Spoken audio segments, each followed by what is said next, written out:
Welcome, everybody, to our Community College STEM Network webinar. My name is Michelle Van Noy, and I'm Director of the Education and Employment Research Center at Rutgers.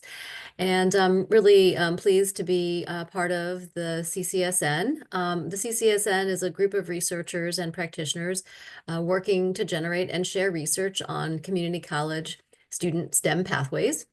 We have this ongoing webinar series, as well as many research projects and partnerships that are focused on understanding how academically talented low-income students navigate pathways in STEM fields. So we're just thrilled that you're all joining us today for this webinar.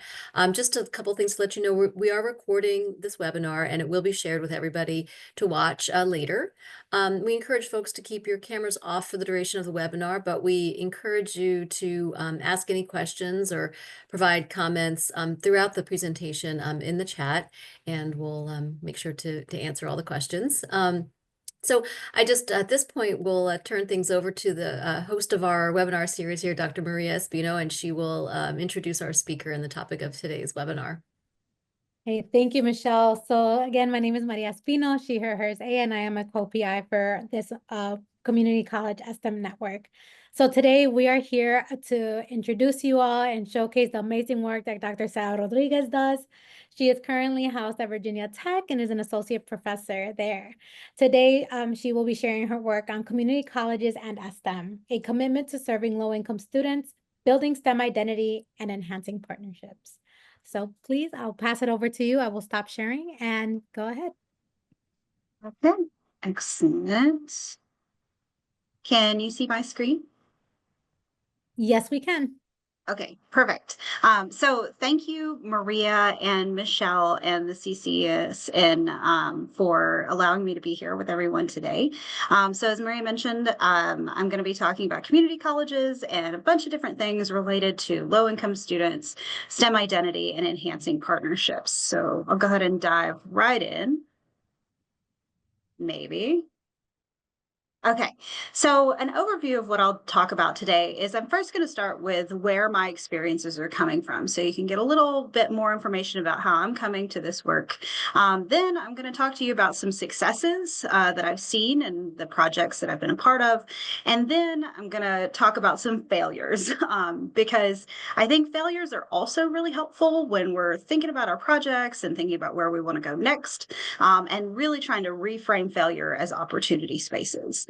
And then finally, I will give some resources because I never like to leave without giving a few resources. So first off, I'm going to talk about my experiences and background, particularly with community colleges and STEM projects. So in terms of my experiences with education research and STEM, I think it will take us all the way back to I myself was a community college student. I was a community college student at Trinity Valley Community College deep in East Texas, where I'm from. My first job was in institutional research at a community college. Funny story that I walked in, didn't know what I was doing. I was, I think, 19. And I was a work study student, and I thought I was just going to be doing filing, and somehow I ended up working on SACS projects and doing data kind of things without really thinking about it. And so my love of community colleges is really very, very old, and it just grows every single year. In terms of my expertise is mainly around engineering and computing, and I have a background and a PhD in higher education, and the majority of my work focuses on STEM pathways, identity, community college students, intersectionality, Latin students, and Hispanic serving institutions. So any of those kind of things in those realms, also happy to take questions about. My experience, particularly with STEM, is kind of in a range of contexts. So I've worked with community colleges, R1s, and also regional comprehensives in terms of STEM projects. And my STEM projects have been track 3s. And then most recently, I collaborate on the Virginia Tech Research Hub for partnerships. So trying to understand partnerships within STEM projects. So kind of big picture, in terms of my experiences, what we were trying to do with our STEM funding. And rather than spending a lot of time talking about individual projects, I'm going to kind of talk broadly about what I saw the work that we were trying to do. And it was really around these three areas. So the first of which, of course, is serving low income students. So through the projects that I've been affiliated with, we did a variety of things, as I'm sure that you all do. So we were looking at, how we give out the scholarships. We created cluster classes to try to bring students together in kind of a meaningful way that was credit bearing at many times. Also, we would put students together to do outreach, do industry talks, hackathons, mentoring, specialized advising, particularly transfer advising for community colleges, and trying to work around like virtual options, particularly during the pandemic and also with our community college students. So all in this kind of idea that we would try to serve low income students in ways that were meaningful and really tried to kind of destigmatize being at a community college and then the process of transferring to the four-year institution. The second thing that we were kind of trying to do with all of these projects was really about building STEM identity. And this one's pretty important to me because this is where my research really focuses. But we were trying to be thoughtful in the projects that I did about how we would build STEM identity. So whether that looks like building interest, thinking about ways to build competence and performance. So how students actually like know the things they know and can apply them. Or rather finding opportunities for recognition, like putting them in the driver's seat, making them feel like engineers or scientists. And then also this kind of sense of belonging, because for many low-income students, it's kind of difficult to feel that sense of belonging sometimes, especially in STEM settings where many of their peers may not necessarily be low income as well. So we did this in a variety of different ways. So we had one project thing that we did was we had students design wearables, electrical and computer engineers specifically. So they were like trying to understand the tech behind wearables, actually executing a project and making it work, and then using it in terms of outreach to try to inspire young women to also come into the engineering space in that context. We also would do various things to build STEM identity around like community college transfer alumni, so students could kind of see what that pathway actually looked like and envision themselves as, engineers in that case. So really focusing on thinking about how we build better identities. The last thing that we have here is about enhancing partnerships. So this one is primarily my work with the hub, but also like thinking about partnerships in terms of the actual STEMs that I had been a part of, the track threes. So, really thinking about how we had regular STEM team meetings, how we chose to do annual partner convenings, and then with the hub summer institutes to meet other STEM teams. So taking a step back, looking at not only how we were doing partnerships within our institutions, so within the community colleges, within the four-year institutions, but also thinking about what it meant to partner across STEMs. And so whether you could, leverage expertise outside of your own STEM, or also to connect with hubs and get connected to even more STEMs. For kind of better ways to approach this STEM funding. So that brings me to success. When I first started thinking about what I was going to share, I was like, okay, I'm going to share some successes. Like, what are things that I think went particularly well across these projects? And the definition, of course, of success is to turn out well, a favorable or desired outcome. And these are the three kind of successes that I've seen across the project. So in terms of my own STEM teams, I think some of the things that have been the most helpful, is really committing to improving and supporting low-income students, like through the benefits of, the scholarship itself, but also the services. I think in the very beginning, I think with almost every project, like you're just trying to get the daily minutia of giving the scholarship, working with your partners. You're just trying to exist. But I think kind of as the projects and my own kind of commitment to low income servingness grew, I think that was really when our projects started to see the most gains, was by making that commitment.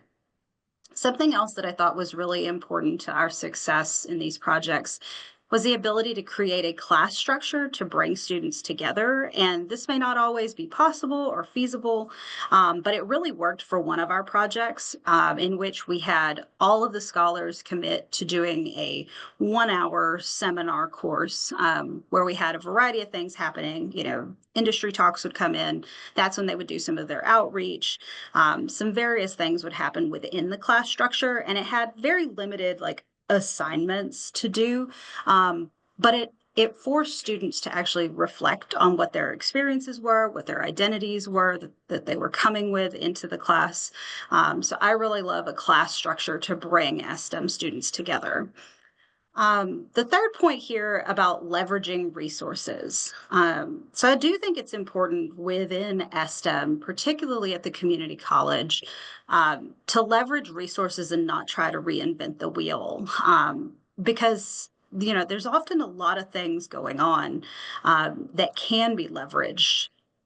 For instance, there are potentially other grants. So, we used our STEM in one instance, connected it to a RED grant, a Revolutionizing Engineering Departments grant. And so while there were kind of drawbacks for each of those grants together, they actually made a really robust kind of ecosystem. So, trying where you can to kind of leverage things that are going on with different initiatives, different offices. One thing that I also put on here is an example about Penn State Berks. One of our collaborators on the hub is Penn State Berks. And one thing that they did that I thought was really great was they had me come in because they wanted somebody who had familiarity with STEM, but also had familiarity with Latin students. And so what they were able to do is, rather than kind of reinventing or finding, someone else outside of the group, they took that as an opportunity to invite someone who was already a partner. They invited their community college partners as well to this discussion. I do community college work. And so it ended up being a much richer conversation because they were just leveraging the resources that they had. And so I've seen that work really well, in bringing STEM teams together and really thinking about how you can make the most out of what ends up feeling like maybe not a lot of money, at the end. In terms of the research, because in my other hat life, I am a researcher. So I wanted to put in some successes for those of you who might be doing research on these projects. A few things that I think have been successes in our projects with STEM research, is really just showing, our research has shown that scholars are using STEM scholarship funds to really have time to focus on STEM identity, which I think is important, in terms of acknowledging that even though we can't make all financial need go away, I think everybody can agree that the STEM current levels of funding are not going to make everything automatically better. But what our students would talk about is that this at least gives a little bit of breathing room to start looking at their STEM identity, to really start thinking about experiences that they want to have, experiences that they need. How do they connect with faculty? It gave them just enough space to be able to do some of those things. And the second point here is that a lot of students saw their STEM scholarships as a validation of their own STEM identity. So they felt as though, hey, my institution has said, you're a STEM person and you do good work and you are worthy, of this scholarship. So they started to see themselves as the kind of people who were able to do STEM work, which really helped them to commit, even though it was challenging, to make sure that they were committed to getting their degree and moving on towards transfer. The last point here that I have is I recently hosted a session on how to work with your educational researcher. And this can expand to how to work with your evaluator, how to work maybe with some of the hubs that are in the kind of larger STEM ecosystem. And some takeaways from that is really thinking about, like, as practitioners, community college practitioners in particular, what you want to get out of your relationship with the evaluator. I think sometimes people think about evaluation as one time a year, you get a report and it basically tells you what things to focus on or maybe what things to shift. But I would absolutely encourage a stronger relationship with the evaluator, with educational researchers, because I've had some really great experiences over time being an educational researcher, working with evaluators on the STEM projects. So I absolutely see that as a way to really continue working with educational researchers. I see a question in the chat from Jim about what tool did you use to measure impacts on STEM identity? So my project was qualitative, so it wasn't necessarily measure, but the measure, I guess you could say, that I was using was Godwin's engineering identity for that particular project, and then Lund's theory on computing identity for the next one.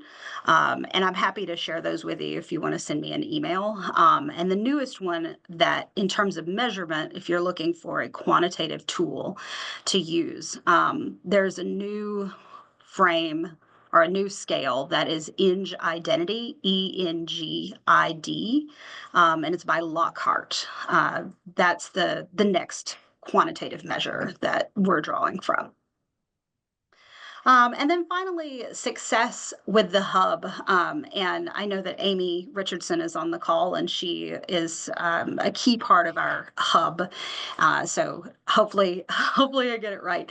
But in terms of the STEM hub, one of the things that I think is successful about the hub is that we have many accelerator grants for STEM teams. So what that means is that we give a not huge amount of money, but a small amount of money to do a project, to think about partnerships.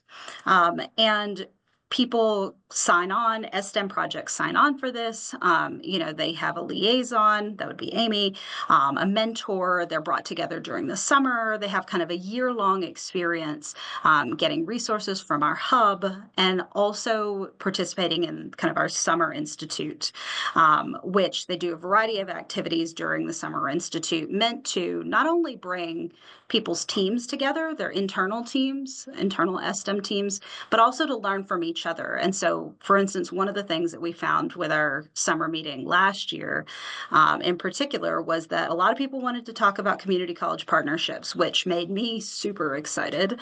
And so we were able to talk about, how do you work with your STEM partners? How do you figure out who your different stakeholders are? And we did that through some empathy mapping and stakeholder mapping.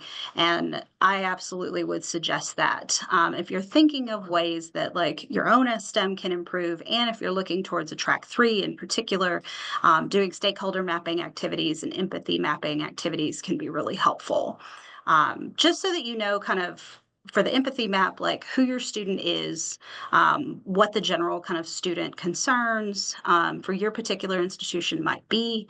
And then with the stakeholder mapping, trying to figure out who your stakeholders are internally. So whether that's financial aid, admissions, marketing, or externally. This could be, community groups. It could be your four-year partners, other community colleges. It can kind of range there.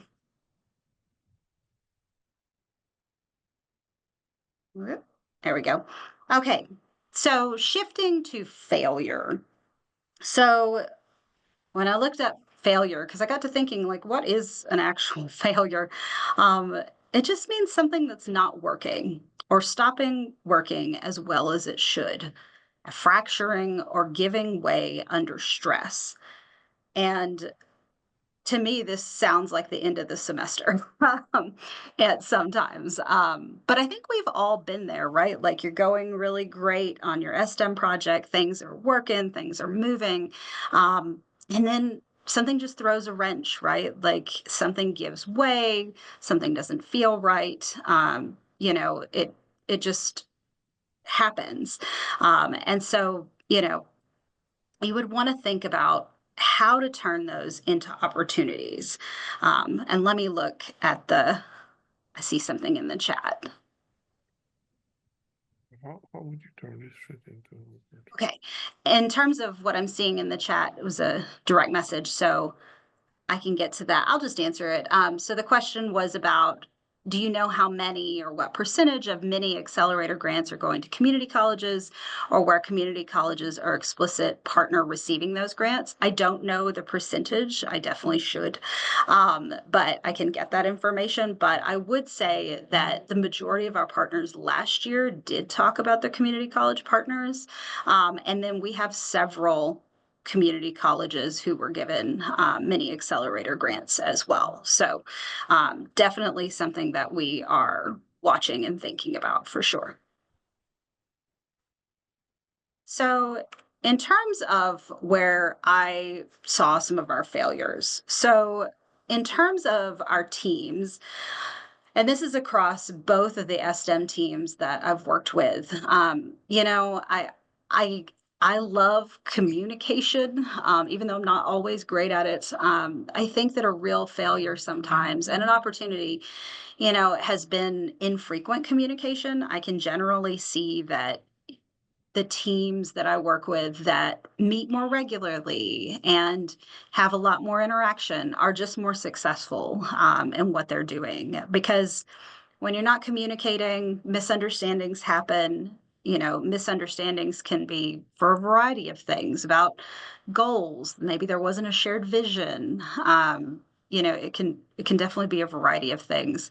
Also around power dynamics. So one of the most, I think, influential experiences that I've had on my STEM was watching power dynamics between community college partners in 4 years play out a little bit. And I was really glad oftentimes that I was in the room, because I love community colleges so much, and I really believe in the mission, and feel like I sometimes sit between my community college partners and my 4-year partners, in kind of this kind of liminal space.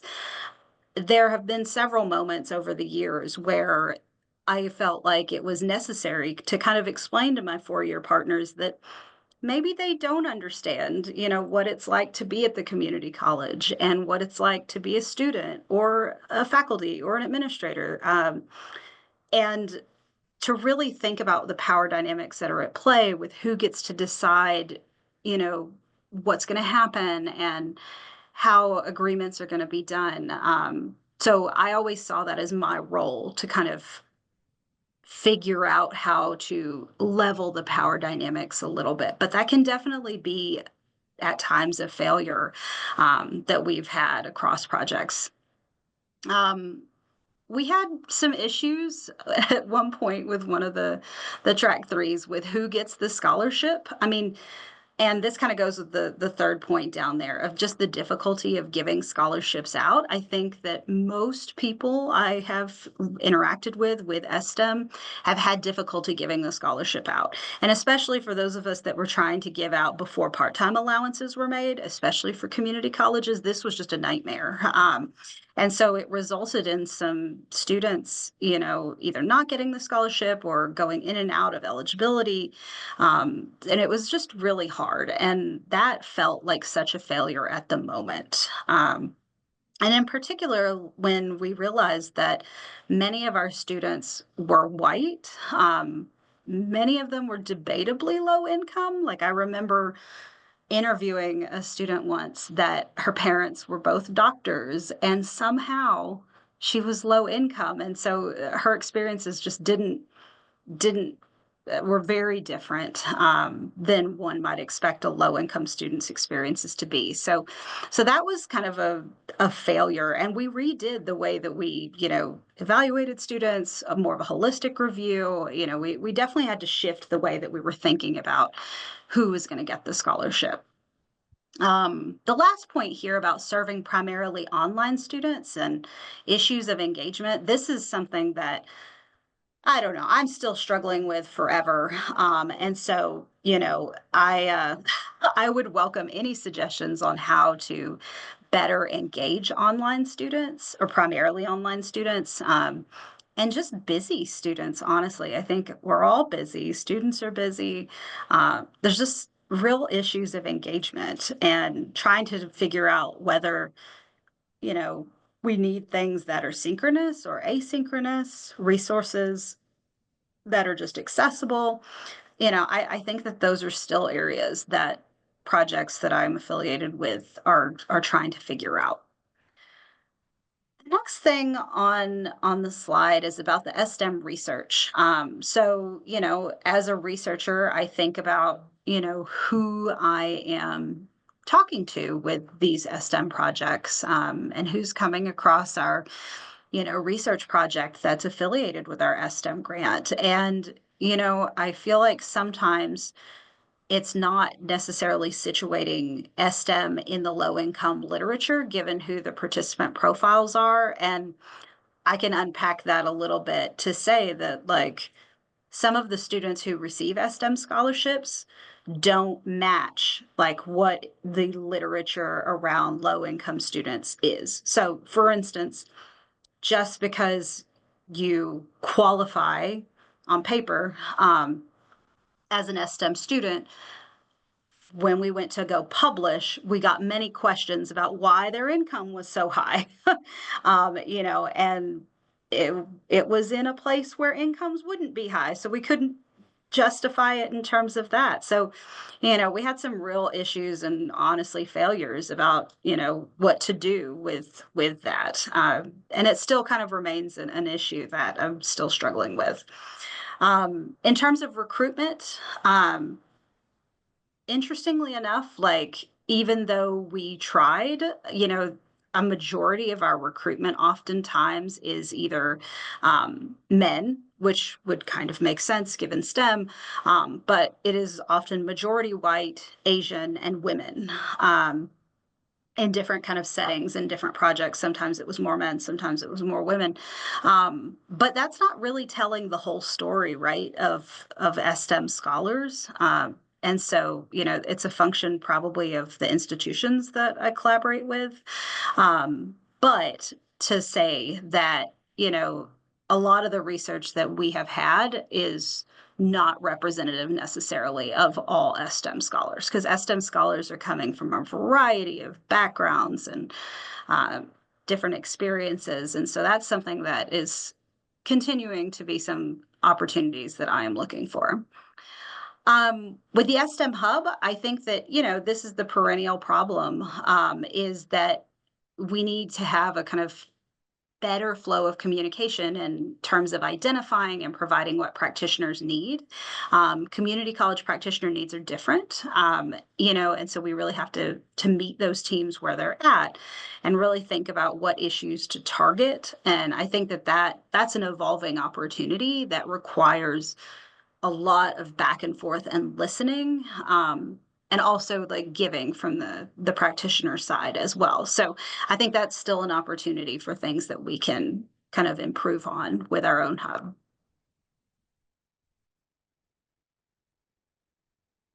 Let's see. There we go.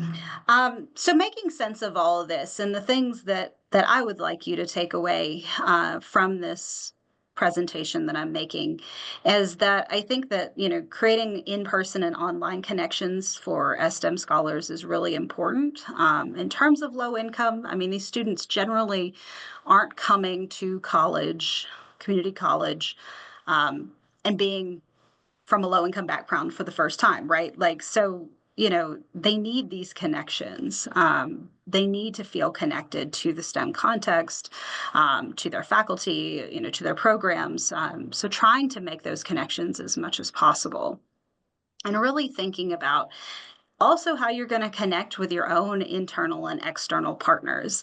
And it always makes me laugh to think about some of the approaches that people have used to this. Like my favorite example is one person who told me that every time they got in the car on their long commute, they chose one of their internal or external partners and just talked to them for their entire commute. Not telling you to do that, but that was an easy way that this person knew to be able to connect with their partners, and it was working for them, which I thought was really funny.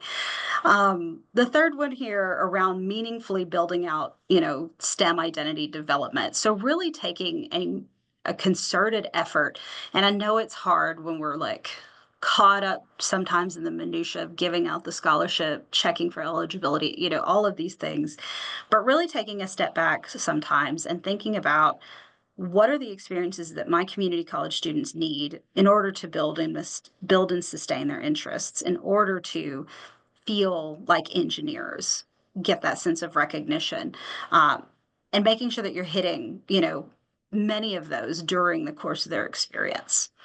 I would also say lean into low income servingness. This took me a laughably long time to do. And I think it's probably because I was low income myself. It was a difficult thing for me to really think about that, and to be vulnerable to thinking about what it meant to be low income.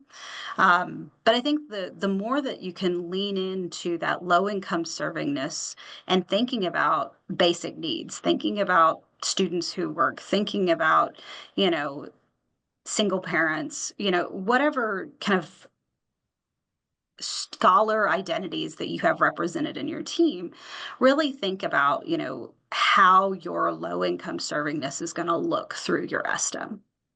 The last one here is just a plug to go to the STEM convenings, practitioners and students alike.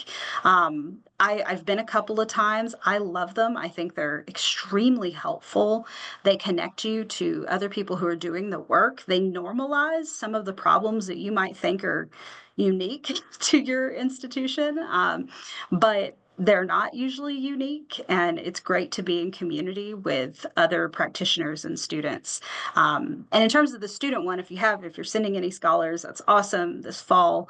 And if you are not sending, definitely remember for the next call. Last couple of things. It's just a note on, regular and frequent meetings. I have a team that I work with right now that I really wish we met more. We only meet once a semester, maybe twice. Maybe it's twice a semester. It doesn't feel like enough.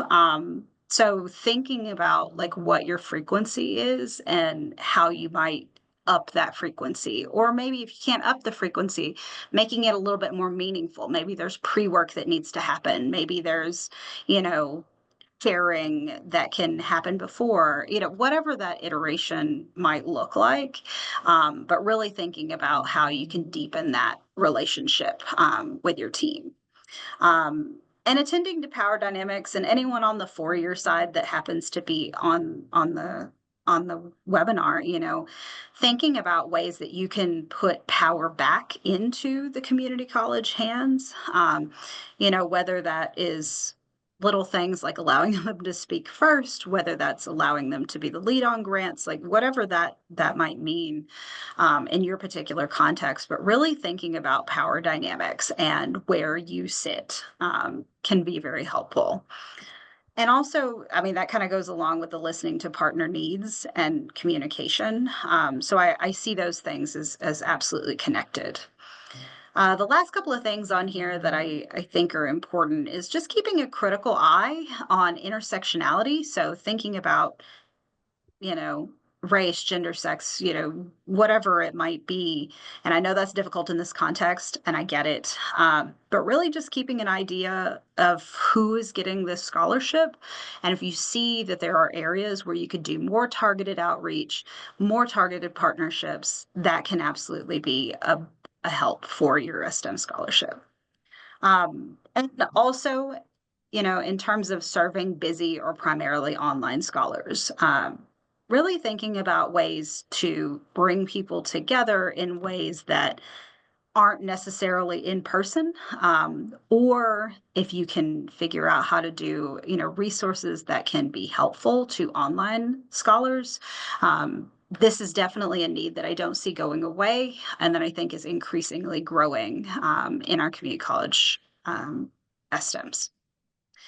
So in terms of resources, I never like to leave without giving a few resources for moving forward. So I wanted to do a quick plug for our ROPES Hub, and ROPES stands for Research on Organizational Partnerships in Education and STEM. And kind of like the CCSN, ROPES is a different hub. And so our hub is really trying to understand organizational partnerships. So if you are interested in partnerships and how they influence our STEMs, like us on LinkedIn, follow us on LinkedIn, visit our website as well, because we do accelerator grants. There's cross-cutting research in different areas. And also there's kind of just a variety of different things that we are looking at that you might find helpful. So those include, we have a qualitative study. I'm leading that's looking at STEM partnerships and really thinking about how we create change from STEM leaders and engage in community college partnerships.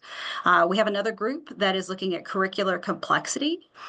So thinking about with our accelerated grant teams, like how to calculate curricular complexity scores, how to actually engage partners with boundary objects, and really thinking about what does it mean to have a really complex curriculum that can often be very difficult for students to navigate, and particularly low-income students. And the last thing that we have on here that you might find interesting, I think it's really cool, and you can recommend it if you know anybody that's doing research on STEMs. We've created a data set that tries to track all of the research on STEMs right now. So if you're looking for things to put in a proposal, if you're looking for things to justify what you're doing, or what you want to do maybe in a future proposal, this has a downloadable data set of all of the things that have come out about STEM. So really great resource there. And the last thing is a research brief series that the ROPES Hub is doing. So these are going to have various different topics, but they are geared towards practitioners in terms of being research briefs. They're short, and they're really trying to get takeaways from research studies and make them actionable. So lastly, before I conclude, I like to give some reports, podcasts, books, examples, things you might want to check out. So the first of which being the CESI, Center for Community College Student Engagement, critical or mission critical report. So this is about students and basic needs within community colleges. So if you're looking for some examples, CESI also does a really great job of giving examples of actual community colleges who are doing the kind of work that you might be interested in. So around basic needs, and many of those, touching the lives of low-income students. Also, the ACCT, has this podcast here that talks about Amarillo College. If you're not already in love with Amarillo College, you can join the rest of us in being in love with all of the wonderful things that they do for low-income students, including this one, which talks about Maria, their composite student that they've made, that everything that they are doing, they're trying to compare it against their composite student, Maria. And she has a variety of backgrounds and identities, and that's the way that they're kind of thinking about what they have done. The Hope Center also, they also have a hub as well, and they put out a lot of things, resources in terms of how you can better serve students and their needs, particularly low-income students. And on the bottom, I give some podcasts. So 2 podcasts, one that is centered on poverty and education, some other things, and then Spotlight on Community Colleges, which is put out by the Council for the Study of Community Colleges. So really great pieces if you're looking for something to listen to, maybe rather than read. And the last here are just a few books that I have really enjoyed over time. Recognizing and Serving is an oldie but a goodie. So this was recommended to me by one of my grad students. I was appalled that I hadn't actually read it before then. And I wish that I would have read it much earlier than I did. The middle book here, Dream Hoarders, if you really want to be disgusted by what can be unequal forms of education, this is the book for you. So the subtitle here is How the American Upper Middle Class is Leaving Everyone Else in the Dust, Why That's a Problem and What to Do About It.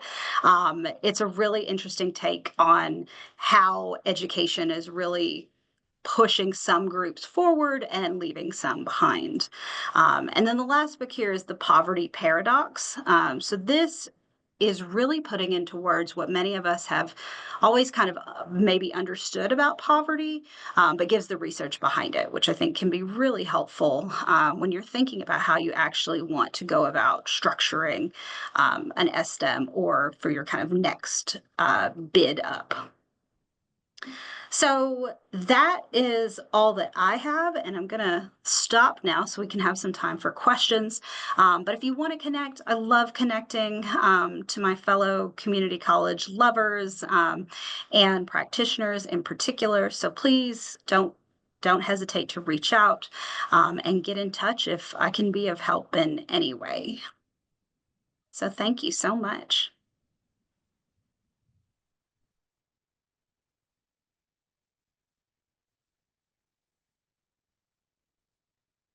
So now we have fielding for questions, comments, providing some space for you all to be able to ask Sarah or Dr. Rodriguez directly on any of the amazing things that were presented. And feel free to use the chat. I can also moderate the chat if that is easier for you all.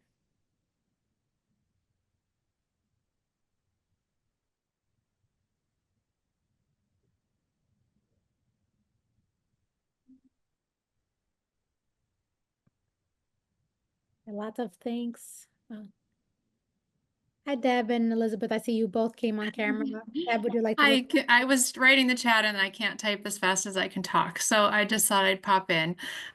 Sarah, thanks so much for your presentation. That was really great and super insightful. I think especially for people who are in those kind of collaborative and partnership-driven grants. I'm wondering if you can talk a little bit about your track threes, kind of what some of the activities and interventions or supports that you offered were, and then how maybe kind of how often the community college team met with the university team, and just a little bit more about the specifics and dynamics around that. Yeah, so it definitely has varied between the two track threes that I've been a part of. So some things that we did in terms of interventions were we connected students with advising, so specialized advising. We did outreach where they like created things like wearables. So they actually got like technical sort of, things that they were doing. They would get on some of the first one. So we would get faculty mentors. With others, I've seen, hackathons that were done. Also, industry talks were very popular. Students loved it sometimes.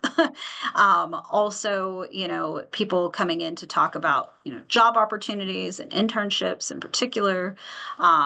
Also thinking about ways for the community college students to visit four-year partners. So like physically going on campus, being greeted, having like an actual connection with their four-year university partner so that they weren't like going on visits kind of by themselves, and they actually had like a name and a face to connect with in terms of their, advising. And in terms of frequency, I mean, this is one of the like hills that I'll maybe die on. Like I really believe in meeting frequency, which doesn't always make me super popular.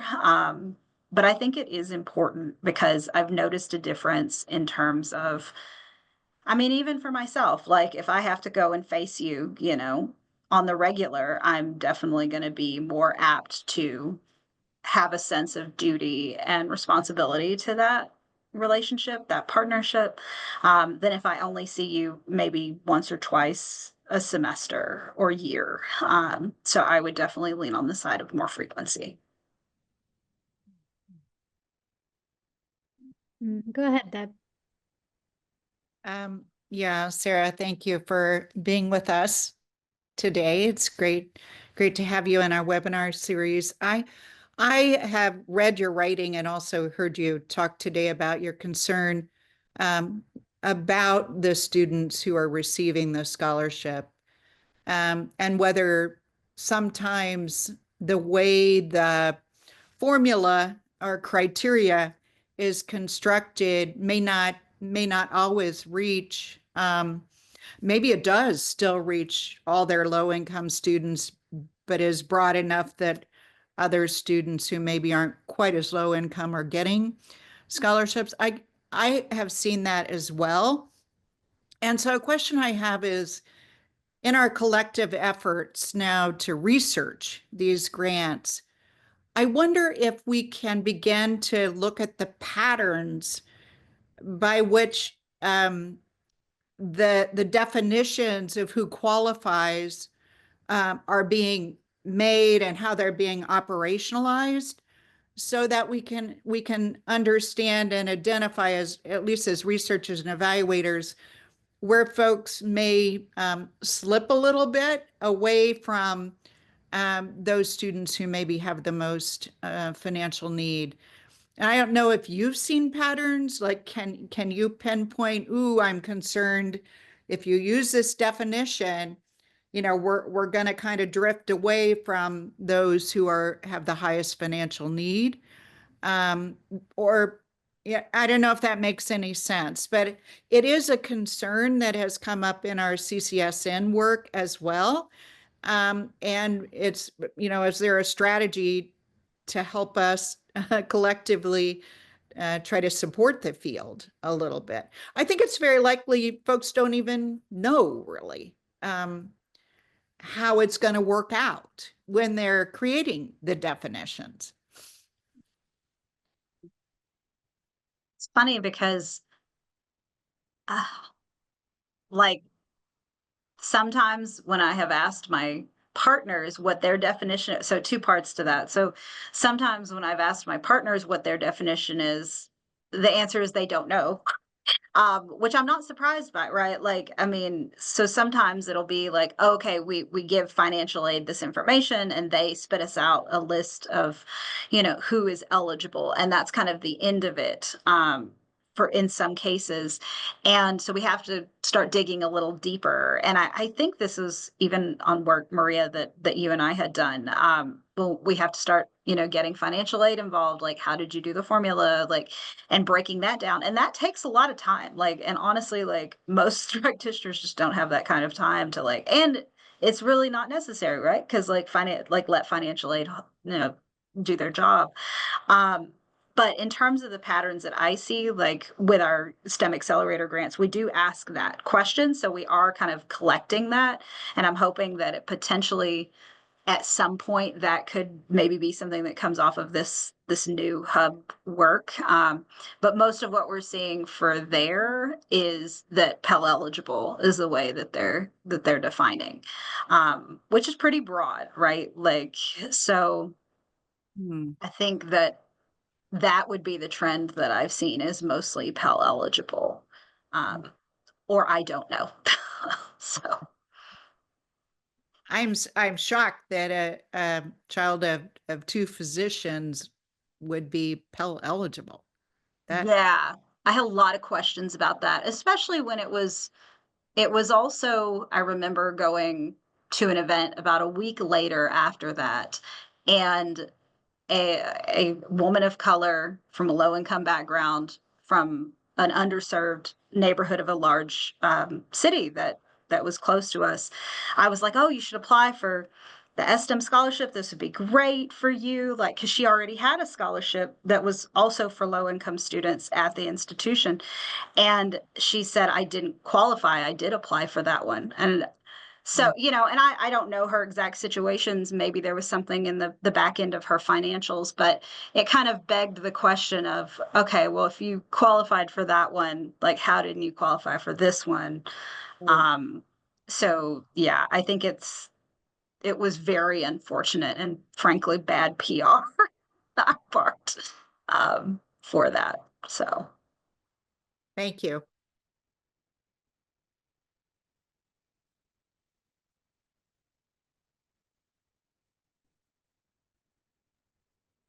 Fielding any other questions, comments, sentiments, viewpoints from practitioners of what you saw?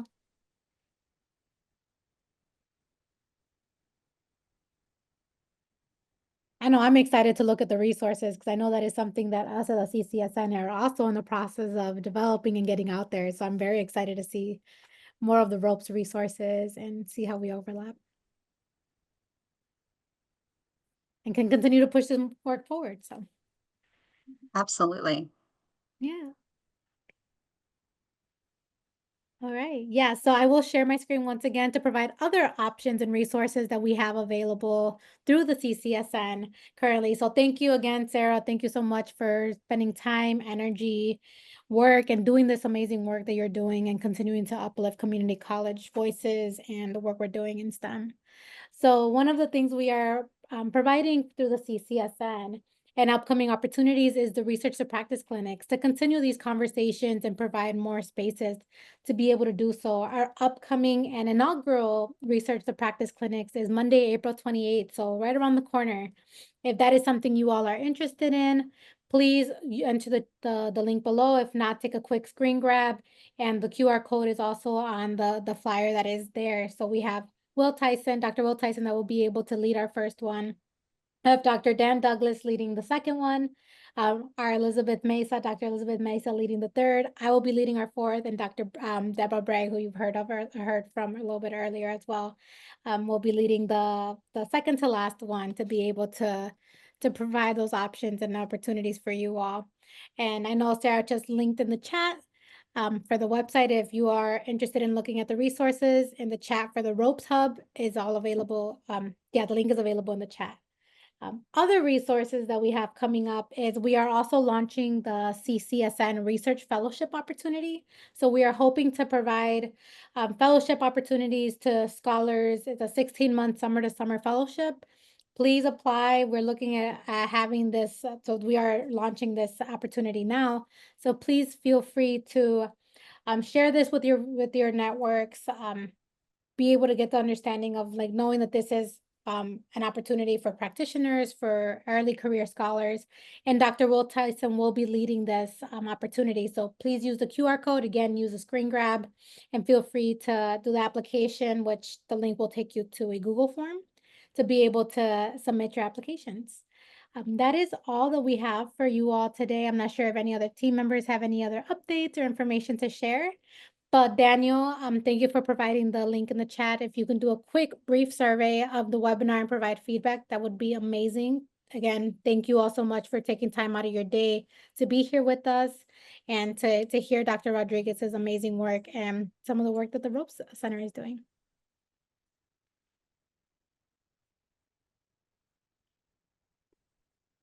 Have a great day, y'all.